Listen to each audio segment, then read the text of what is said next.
this Rajapaksa model, he says, Rajapaksa model cannot be applied to any other democratic country. So where his mistake is, it's a fact that this is the only country who has defeated terrorism.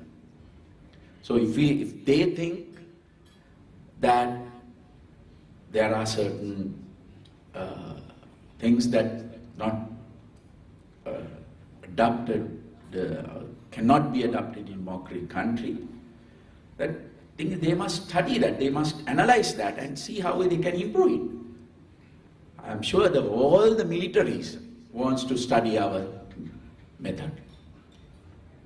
Whether it's in all these countries, whether USA, UK or whoever the military people I meet, they say, we want to study your system.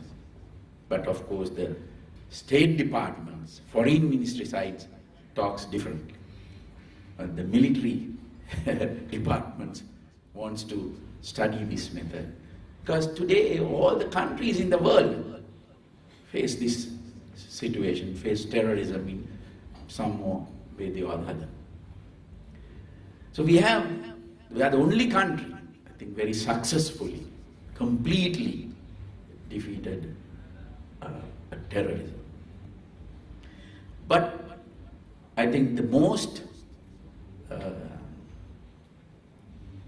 the important thing is the post-war era. I think what we have done after the war is more commendable than what we have achieved during the first 5 years. Because in his second term, when he took over, he had many challenges. Though we have defeated the LTTE, we had many challenges in resettling nearly 300,000 IDPs, clearing mines, as the governor mentioned. In fact, President visited the North, and there were some NGOs who had come forward to clear the mines, and they gave a presentation. After the presentation, President asked, how many years you'll take? The answer was 12 years. So President came back and told me, I can't keep all these people in the camps for 12 years. You have to you get the military and do this. And we did that. Of course, the NGOs, all these NGOs were there, the military was there. We did 70% of the work, and we finished it within 2.5 years. And then the resettlement. Then the nearly 13,000 cadres, LTT cadres, who surrendered to us. Again, it was President's idea. He wanted to rehabilitate them. So we very successfully started the rehabilitation program. By today, we have done that very successfully. We have done the rehabilitation, reintegrated with the society. And when I started this rehabilitation program, 2 professors from Maryland University, USA, came to me, and they wanted to do a research. They said they have never done a live research on rehabilitation of terrorists. There's a good opportunity for us to do the research. So I allowed them to do that. And they're still doing it. And their last report, they told me that, that we categorized various these cadres into different categories, and some of them went 2 years training, some of them went 1 year, some of them 6 months. But according to their report, the people who underwent 2 years of rehabilitation program were, they said, almost de-radicalized. That they never talk about devolution, or they never talk about separatism, or they never talk about Tamil nationalism. They want a Sri Lanka, live in peace in a Sri Lankan society. And that shows how successful our rehabilitation program. Then not only them, we had nearly 5,000 detainees in various detention camps. As of today, there are only 74. We will take legal action against these 74, the people who had involved in many criminal activities. All the others, we have done rehabilitation and reintegrated with the society. Then the reconstruction, the development of roads, railways, irrigation, as I think the gentlemen from the north will know this very, very well. Then the democratic process, a lot of people complain, but look at, we had the local government elections, we had the parliamentary elections, we had the provincial elections, we had the presidential election. All these elections were held in the north for the first time. They went through all this democratic process. The most important thing, I think, in this whole process is the disarming of other groups.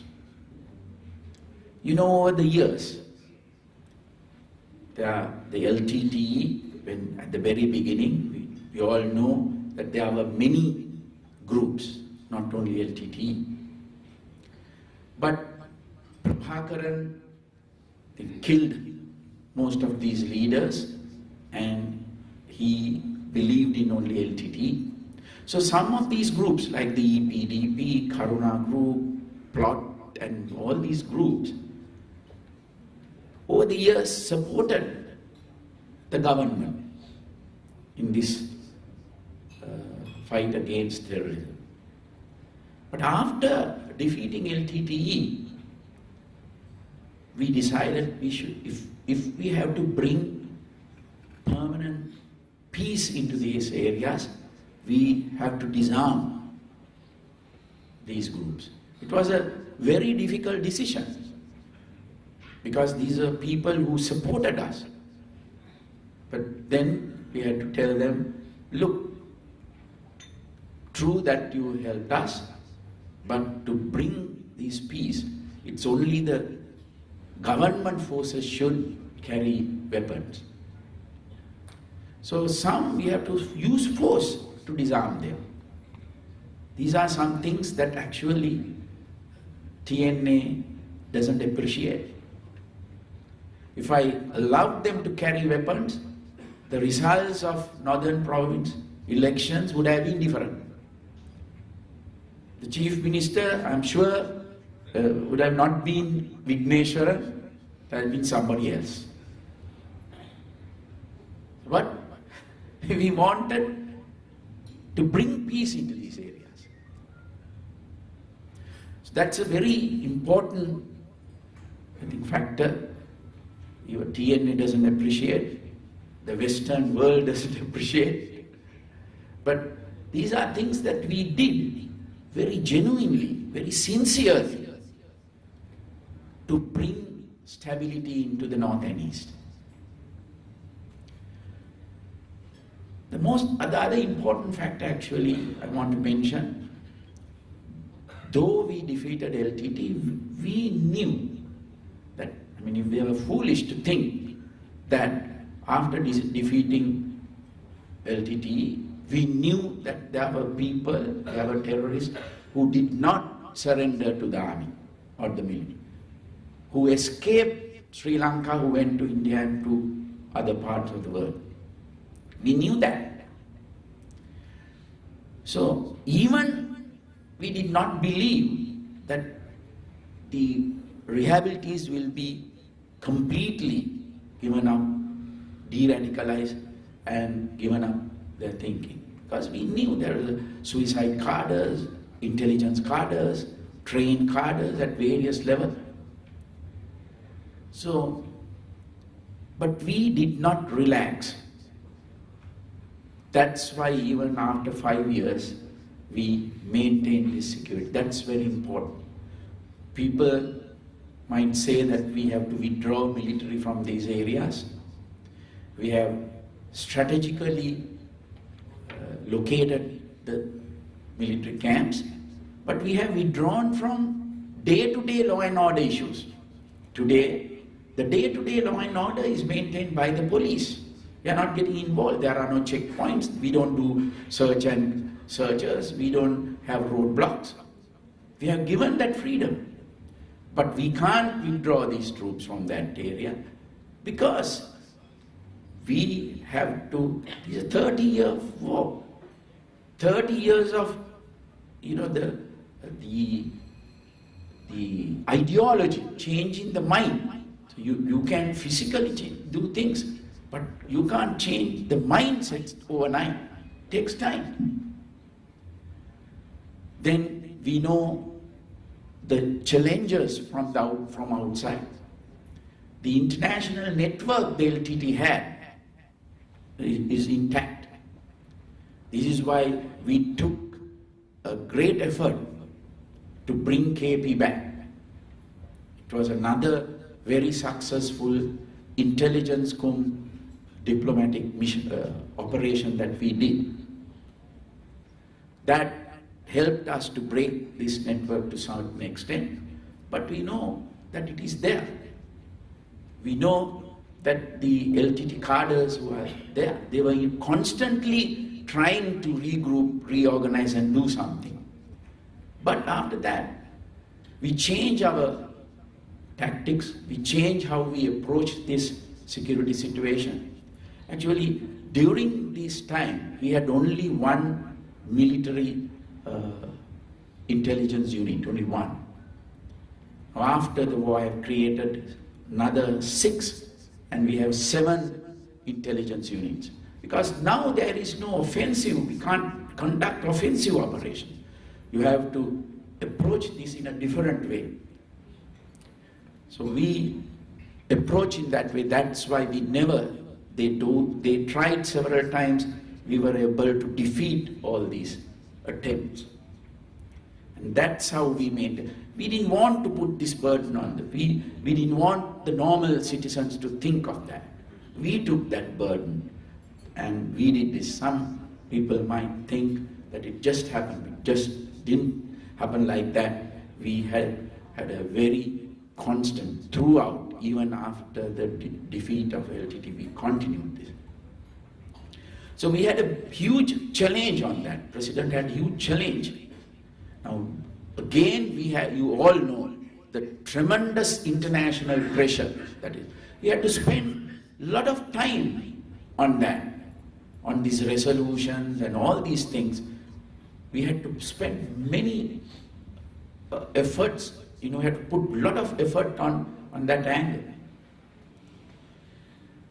See, with that, then the president, you all know, had the task of rebuilding the economy, the infrastructure development.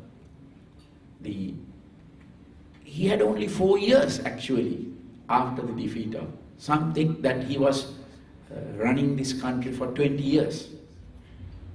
But the first term was defeating this huge problem, which was there over 30 years. And after that, it's only 4 years, no? Within these 4 years only, he had done all these things. The urban development, what you see, the change of this Colombo city, all this happened within 4 years. So, all these issues, the problems, are not created by President Rajapaksa. He inherited all these problems. he inherited. Some talks about law and order. I don't know. It's I mean, amazing. People, they say that there is no law and order today. So when there are car bombs, when there are suicide attacks, when there are dead bodies everywhere, then the law and order is good.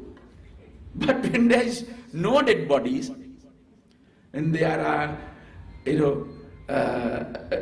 no killings, then the situation has worsened. The security situation has worsened. I don't know what they are talking about. And also remember, when we recruited, those days, when we recruited police officers, they underwent 1 year training, 1 year police training. Over the years, what happened? The main task of the police, responsibility of the police also was countering terrorism. So what they did, they cut short the training period. They cut short to 2 months. They recruited police officers, taught them how to fire, and sent them to north and east, put them in bunkers. So after the war ended, they brought these people from the bunker and put them in the police stations. Now how can you expect these people to perform the police duties? Now, it's not easy. You all know how difficult to train the human resources. You have to retrain. We have started a retraining program for all these people. We bring them batch by batch and retrain them in police duties. So this takes time. And you can't solve all these problems overnight. Now those days, they did not talk about this. Media did not talk about this because they had a bigger problem, terrorism. They have better news. So they didn't talk about this. So now that issue, that problem has gone away, and now they are looking for various issues. Now these minor issues also. Again, very interesting thing.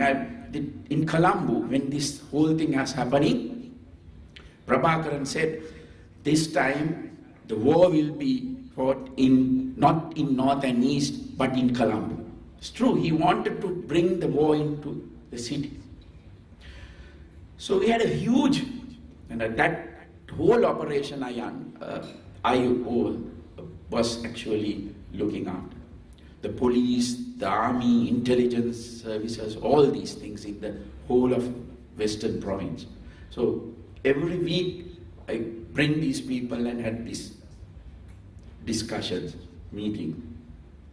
So then we had this civil defense force, to people organized, various cities, everywhere, the civil defense force. So we wanted to give them information, people, strangers who are coming to the area, and all these things. So in these meetings, they tell me, the police officers tell me, so තොරතුරු එන්නේ නැහැ, ඔක්කොම එන්නේ කසිප්පුකාරයෝ ගැනයි, කුඩුකාරයෝ ගැනයි. Terrorist, the ත්‍රස්තවාදීන් ගැන කිසි information එකක් නැහැ. So that shows, at that time, the police not worried about all these kasippukarya, drug dealers, or they are not interested, because we are interested in the terrorism. So that was the situation at that time. They were not, talking about all these drug dealers or the other vices, because they had a bigger problem. So now, that is not there. So everybody wants all these things solved within no time. So everybody wants to solve all these problems. So as I said, we have to prioritize. That's what President did. He had to prioritize these issues, problems, and he had to solve these problems one by one. He had to solve the more priority things first. He had to do the more priority ones first. That's why he tackled the terrorism first, because we all know to develop this country, to bring the economy back, to bring investments, whether it is local or foreign. You have to have the stability, peace. That's the most important thing.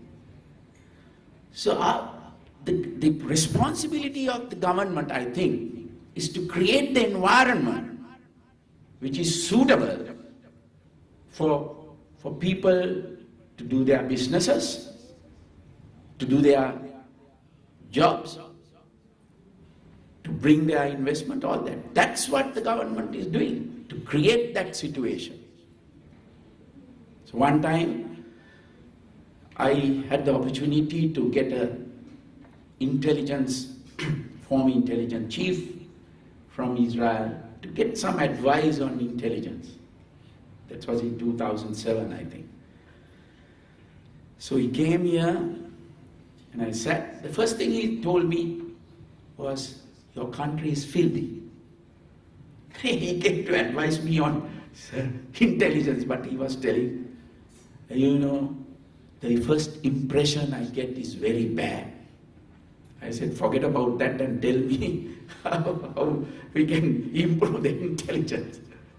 So the situation at that time was that. That's why we change even in urban development. But what I want to tell you, that whatever we addressed, we did it in a system. We analyzed, we looked for issues, then we addressed those issues. That's what we did during the war. That's what I did in urban development. So when it came the responsibility of this, given to me on the urban development, Colombo, the first thing I wanted to get rid of is garbage, because during that period I had to fly to go to many locations. I went to Batticlo, Mena, Vaunia, almost every day during that period. So I took the helicopter. So I was at Buller's Road. So I had to go about 500 meters. I had to pass Sirimavo Bandaranaike school. That at the end of the grounds, there's a huge pile of garbage. I don't know if you all live in that area, can remember. Then you go a little further, the senior police officer's mess. In front of that, another huge garbage, pile of garbage. Then you go to the police park, there's another. So I had to pass 3 piles of garbage and take. So I thought, what is this? Why can't we get rid of at least this garbage? So that's the first thing I thought. I told Lalit, somehow, why this we can't? So it's very interesting how I got rid of garbage, of cleaning. So I knew that the responsibility is with the municipality. So I called the commissioner and engineers, and then luckily there was no mayor under the special commissioner. So I called the special commissioner and I told him, look, why can't you get rid of this garbage? Why can't you clean this place? So they said, no sir, this is done by by the municipality. This has divided into 6 areas. One area is done by the municipality. All the other areas are given to various private companies. I said, then that's easy, then why it's not happening? So I called them, I knew that the issue. So I called all these Abans, Clear Clean, Burns, all these companies, and I told them, you know, give me the way you do this. So they gave nice presentations, everybody was. That's the mistake they did. They gave a very beautiful presentation, each of them, you know, like nice presentation, tasked. You know, they all would put brushing the street, 50 million. Cleaning the drainage, 30 million. Removing the banners, 10 million. Removing the posters, 20 million. These are the tender. I said, very good. So all of these people gave all this presentation. And I said, it's good, very nice. But reality on the ground, nothing is happening. I said, you all have signed agreements, you have been paid, so do this. So, whether, I don't know whether you agree or not, I had to use the method to tell them, it's a crime that you are paid to do this and you are not doing this. So what I do is, I put you, all of you, the owners, behind bars. That's the only thing I can do. Maybe not democratic, but it solved the problem. So in fact, when I told them, they said, I knew their problem because, you know, the other reasons that it is very prevailing in our country. So they divide the money among themselves very happily. So when I told them, one gentleman said, yes sir, we know that it's our responsibility, but, like the but. I said, okay, stop. I asked them, you signed this agreement with the but or without the but? So that gentleman said, without the but. So I asked the commissioner, now you gave this contract with the but or without the but? She also said, sir, without the but. Then I told them, do the job without the but. Simple as that. So, of course, I created this environmental police to supervise these people. Because each of them, when they signed the agreement, they said, okay, Park Road, 25 laborers. This road, this much. So why I created the environmental police, I told them, okay, your duty is to see that these people, given these numbers, correct numbers, and do the job. So it's a difficult task because you know the practices. So change these practices is difficult. You need constant supervision, dedication, motivation. So we had to all that to clear that. So then, in fact, in developing, we also identified each and every problem. There were so many problems. Actually, so people say the Colombo is beautiful, but the beautifying is a byproduct. We had to identify. We identified the issues. The issue of flash flooding, issue of the low-income housing, where you refer to as Watu or Palpa. The issue, when we address all these issues, the garbage, the disposal, actually the cleaning it's easy. But the disposal is a difficult part. Even today, that we have not been able to do a proper disposal system. We are just dumping, and you all know the damage it has done to the environment, to the water and everything. But that also we did a very thorough study, And now we have come out with a permanent solution for that, to do a sanitary dumping in Arukkal. And it takes about 1.5 years. I have got the funding in this budget. But what the most important thing, for each and every issue, we gave a permanent solution, not a temporary one. That's the most important thing. Identifying the issue and giving a permanent solution. That's what we had done. Even the flash flooding, I got many, there may be some, the academic people here who are involved in this issue. I got many former irrigation engineers, various people, and did a study how to. So we came out with a different project, the Bay reconstruction project,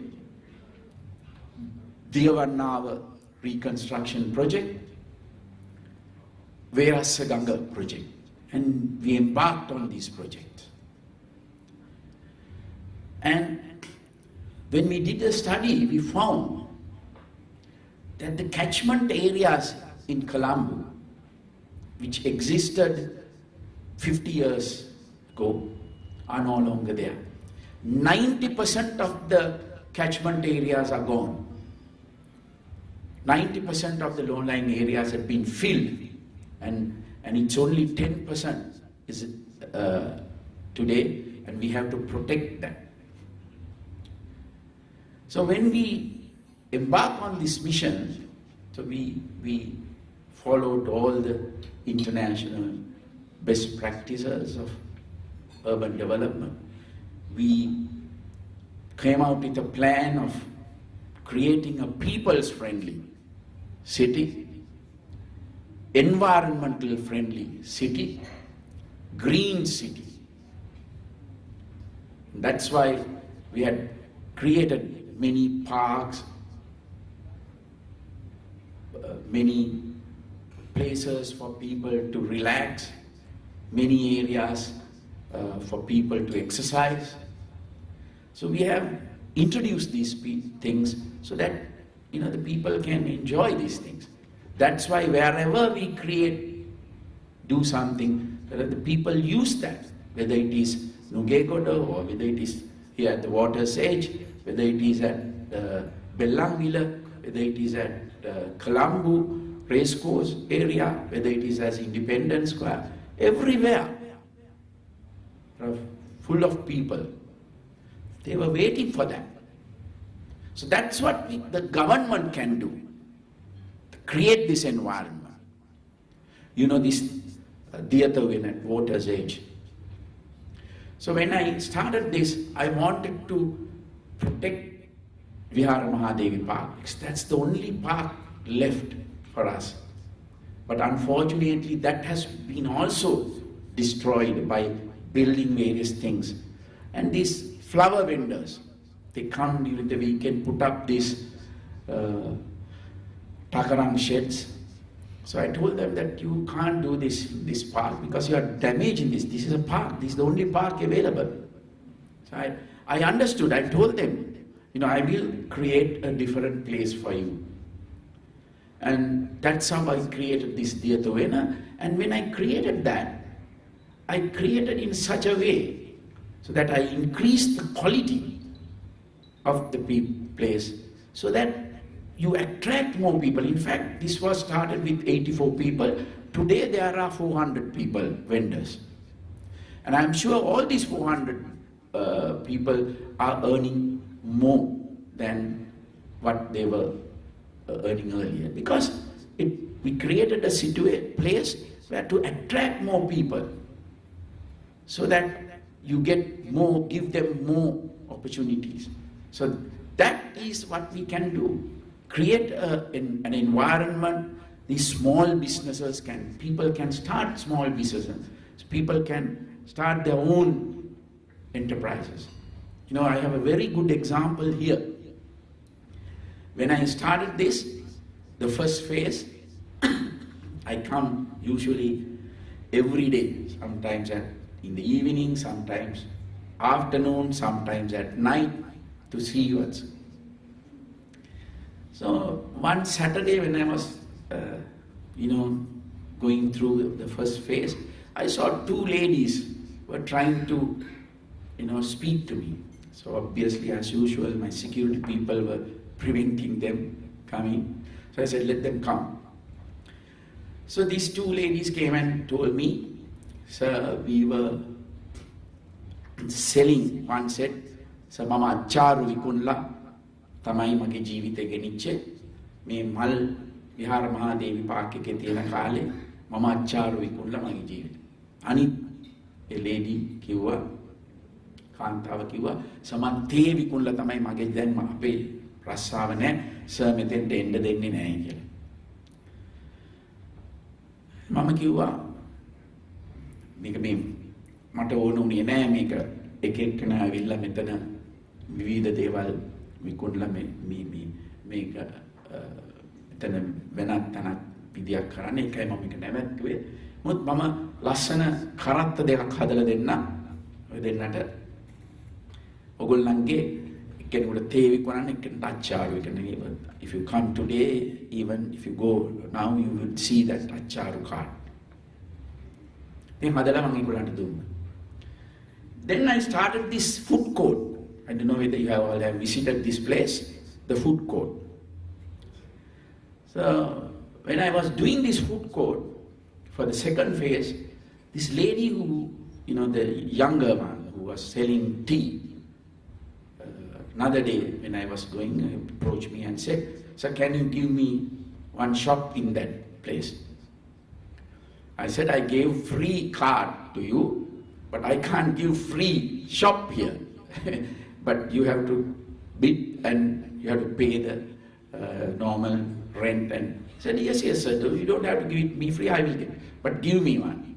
So I told the chairman to give a food court. So after about 3 years, we started this Bellang. So just before 2 days before the opening, I went there also, there's a food court. I was going around and I saw this lady inside one of those shops. And I asked, what are you doing here? So the chairman told me, sir, now she has taken a shop here. Now she comes in a car. She had hired a person from Kingsbury and put that person in this shop, and she's managing that. That's what we want. In fact, during the opening, I introduced her to the president. And president wanted to, put her story. It's an amazing story. That's what we want. I think if you go and speak to these people, small vendors, they have tremendous stories. And I know most of these food courts, they're run by people who, I know that there is another person, our senior DIG Anurasenayaka's son. He was a chef at Kingsbury, but he gave up that and started his food court here. So that's the entrepreneurship. That's what we want, I think. That's what we have created by this. Now, if you go along the Jayawardhanapura Hospital Road, you will see this small hadabu podi tank. Now, when I was developing that area, there were 23 small people, vendors. They come in the morning, podi plastic mekak dala bima indagana wade vikunnawa ekekeva dewa vikunna. So once I developed, I told these people to create this people place with improved that umbrella ekat ekka, the umbrella, place. I told these people, now you come here. This is given free to you. You do your business here in a proper way. Now I can see, if you all also can see, now when these cars, now the people who enjoy these things they come in a cars and stop there and eat from these places. That's what the government can do, to create this environment, to encourage these people. That's what we are doing in urban development. Now some people ask me, why you are demolishing these walls? So actually, this came to my mind once I visited a temple. So I think you all must have also experienced, soon as you enter the temple, your mind completely relaxes. You come into a different environment. So I thought, why? If we can get this environment outside, every time you go to your work, come to the city, you will have the same feeling. Now, otherwise, if you can remember, try to remember the environment around the area of, and also the Rupavahini and SLBC. There was these huge walls, then this concertina wires, and also the rail tracks. There was rail tracks in front of that to prevent a vehicle driving with the explosives. So I think we have forgotten this era.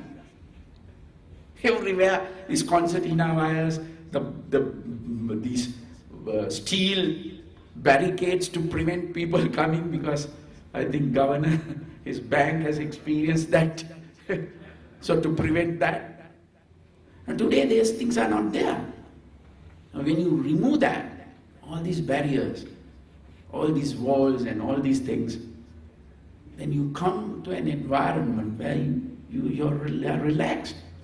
If you can bring that to workplace, so when you come in the morning, otherwise come with the shoes in the morning to place, it's like full of garbage and surrounded with walls.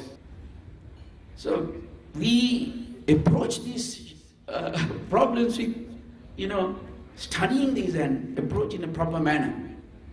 Whether it is war, whether it is development of the urban development. But we need time. We can't solve these problems overnight. But there is a clear path that we have shown that we have addressed these issues with proper planning, proper direction. That's the most important thing. And I want to thank you again for coming here today. Please enjoy the dinner, and also I'm happy to clarify anything. If there are any doubts or any questions on anything, I'm happy to clarify those doubts also. And also I want to mention, I all the time wanted to get advice from, I have told many times, all the, of course, the chairman of the UGC, I meet very often.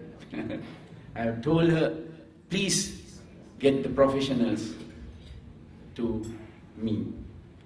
And we have done many things. I don't know whether you have gone to this expert city, which I have created at the former Tripoli market. Please visit that place. That's one of my pet projects, which I have done with some of the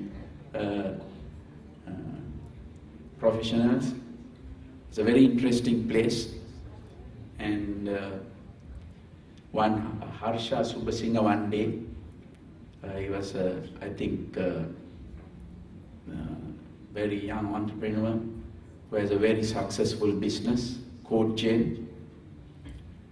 He once came and told me so that we must create a place where different people from different fields, the software developers, engineers, all these people can come together and develop things, you know. So I had this idea of, you know, renovating this old Tripoli market. Very old buildings, 150 years old, beautiful place. So I immediately told him, oh, I have a place, let's go. And I showed him, he was very happy. And now we are still doing, the first phase is almost over. So we have renovated that place very beautifully. We had a very nice design. If you go there, you can see. Very, you know, that we have created an environment where all these people, all the software developers, engineers, and all these people can relax and think and brainstorm and come up with new ideas. So many people have come. They have brought some of their research units into that place. There is a very nice project going on. Some young people are developing the first electric car in Sri Lanka, fully developed in Sri Lanka. Each and every part. I think if you go there, they will explain. It's a very nice project. See, we have done like this many things in this part, I think, from many areas. So, thank you very much again. Thank you very much for listening.